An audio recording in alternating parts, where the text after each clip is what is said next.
Daghan kay lagang suna. I saw samples of this in many big houses in Barili. Hantod, niabot ang time nga, walay lagang makuha. There is no more. There's none for sale. Nadyo siya art, o bitarong the lost art of chambered nautilus lagang flower making. Nothing was left. It is so tragic. You could cry.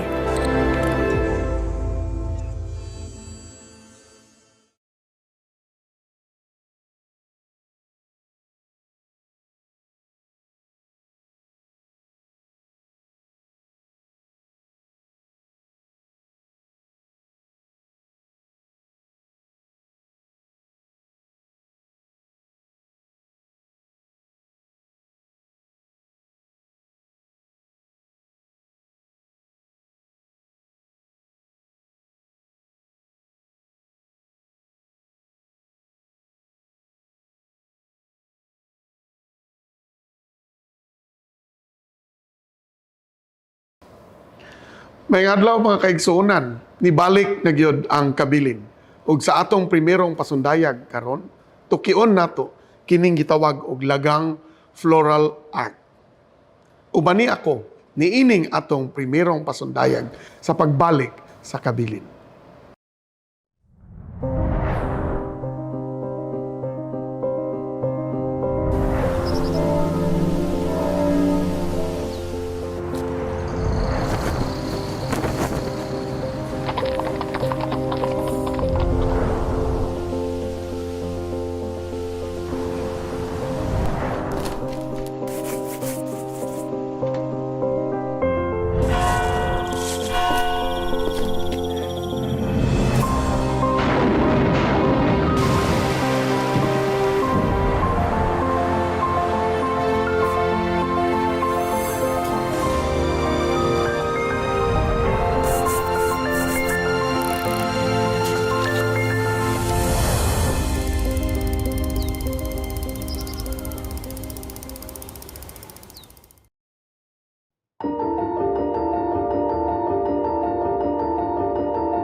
There are no archival records on lagang.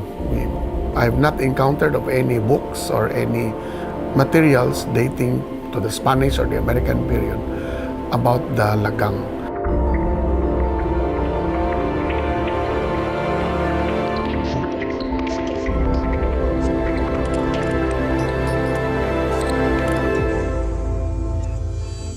I never considered myself a collector of lagang.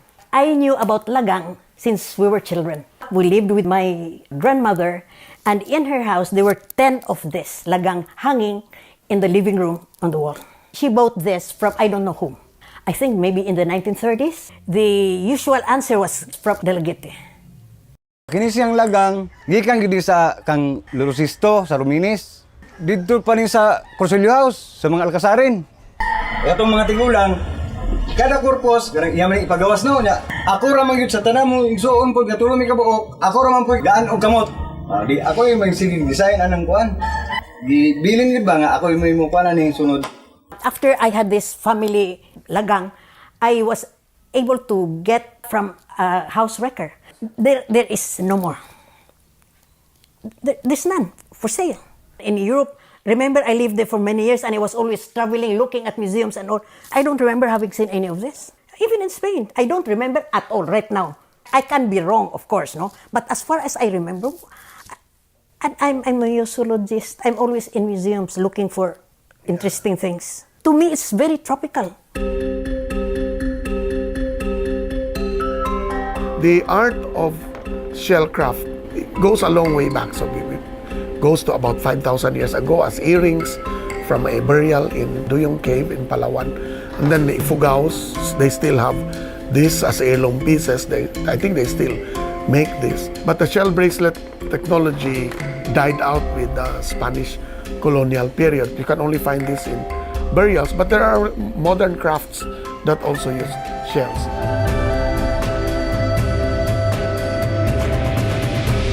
I started learning how to make this lagang more or less 10 years old. I learned from my uncle and also my grandmother, Lola, Isustina Quintanar Vilo. I learned about chambered nautilus flower making or lagang because I grew up with my grandmother who made this. She learned this from her mother, Juana Quintanar. Her forefathers from Bulhoon probably brought this flower art making in Argao. Pare gatulo. Wala pa ko kaabot og unsa ni pagbuhat. Ang akong nakuanan ang nagabuhat ani kay si katubi taw si Bidad Natividad Migano Lucero. Foremost of the craftsmen of lagang in Dalagete were Teodosio Buenconsejo and his wife, Aurea Gutierrez. Among their children, only one followed them in their trade, Rosing Buenconsejo. And then there was another one, also a Buenconsejo. Actually, lagang, I think, is associated with the Buenconsejo family of Dalagete. Chamber nautilus. Before it was opened, my tatay crushed them, the entire shell, and then iyang ihumol og suka. Pila ka hours ihumol to ni tatay. Ihumol sa suka, mahumok na siya. Pagkahuman, iyabo, balik na pod. Ikuha na siya sa balas. Ilimpyo na ba mo nang musinaw na, may nani na. Hangtod na siya masinaw. Pagkahuman, magkuan siya planggana, water, iyang hugasan. Nagdagagmay naman ni siya. Design ni Lola, gunting. Nga, karaan nga gunting. Nga di na ko kakita atong klasiya sa gunting karon. Pliers, small pliers. Dahil nung ko gamay nga pliers nga itom ang color. I-form ni Lola og flowers, leaves. Kaning-kaning lungag-lungag. Naay para lungag nga wala po ko kakita karon. Barina. Hindi mo to niya. Nagporma siya tea.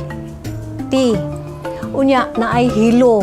Nay kahoy ba? Kahoy? Iana-ana lang ba? Imong kamot iana-ana. Ya naa dito yung murag blade. Ang tumoy ka ng murag gamay kay nga soylas. Murag inana ka dako. Oto ilungag-lungag ni Lola tag sa dugay kung kay mahuman. And a metal file. Metal file was to smoothen the edges ba? Nadyo siya art. O bita tong the lost art of chambered nautilus lagang flower making.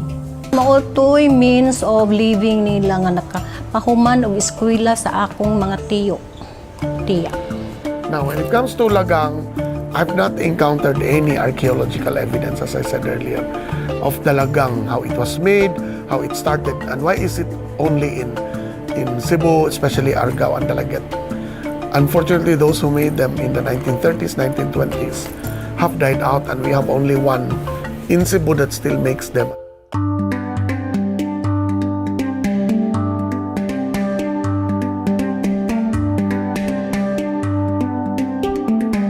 Gasugod ko 1984, panahon ni Anhing Chutingting, Terso Kaminadi.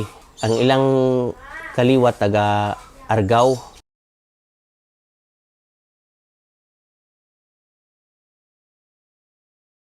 Wala may laing muduol-duol niya. Gawas na ako, muduol ko niya. Suod man kay to siya nako. Magsige magstorya-storya. Karon kahuman na pangadji, magstorya min siya. Naaunta ko itudlo nimo. Unsa may itudlo? Tina man ang tawag kay. Bisag tiguang na siya, pero Tina iya patawag.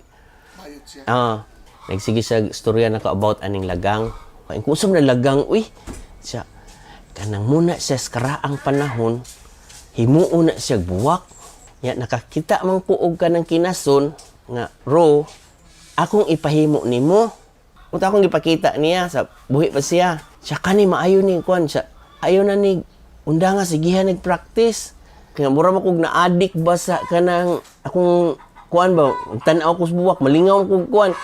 Karon niabot ang time nga sa Carmelite Monastery sa mga madre, niingon si Termi nga tsuy na dako tag problema. Wala man ta i-adorno sa altar ini korpus kay kanang wala gyud buwak hastas Manila, wa gyud maabot. Unya kanang dako ra ba ng pista ang korpus, mag-artificial ang tagbuwak.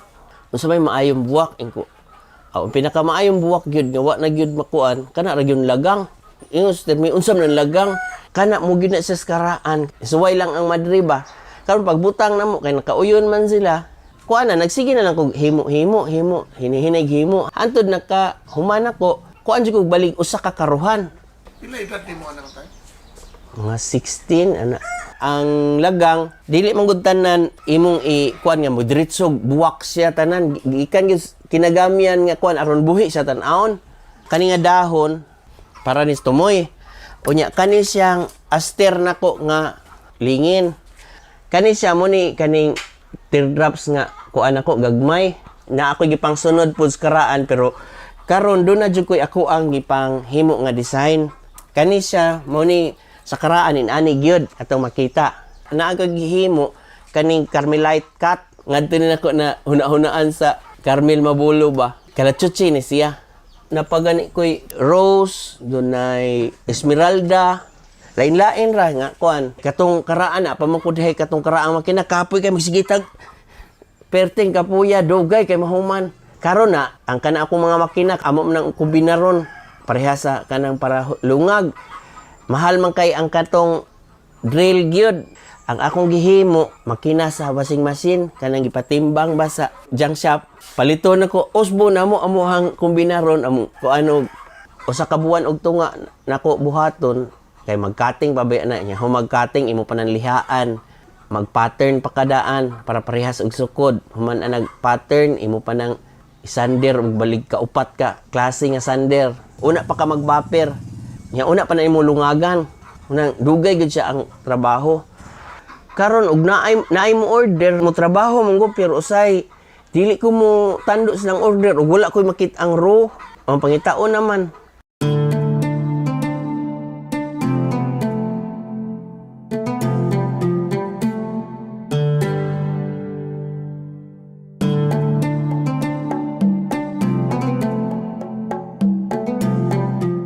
The supply of the Nautilus, chambered Nautilus, has been depleted totally because of the change of climate and overpicking of the shells. Daghan kay lagang sa una iga pasil dasos mag-atak ra gud ang lagang kay way mo palit. Hantod niabot ang time nga walay lagang makuha. There was a time nga rare, scarce ba ang lagang. Kuan patos una 70 pesos. Nya karon sa Lazada 1,100. Sa kabuok Taiwan gikan, naay China gikan. Pero naay nanguha kuno sa Leyte, di man kay gud parehas kadaghan sa una tungod sa kahugaw sa dagat ba. What I want really is for the sake of posterity. I saw samples of this in many big houses in Barili. There were many. Nothing was left. It is so tragic. You could cry.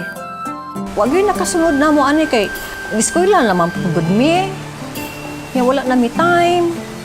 Kuan gud kuti ba kuti? Gusto biya ni himuon, biya gini sayon. Ako mga pag-umangkon, mga kailan ako diri usay ari diri mo istar, makat-on man kay ako mang himuan ni. Akong panudluan sila kay ako ginay ko na matigo ko wa na ni. Huwag tang ginig samot. Ug dinhi natapos mga kaigsuonan ang atong primerong episode sa pagbalik sa Kabilin. Hinaot unta, doon na kita'y nakutluan ni ining atong hamubong pasundayan. Kininaw sabi niyong host si Dr. Jojo Bersales. Ipadayon ang pagtipig sa atong Kabilin.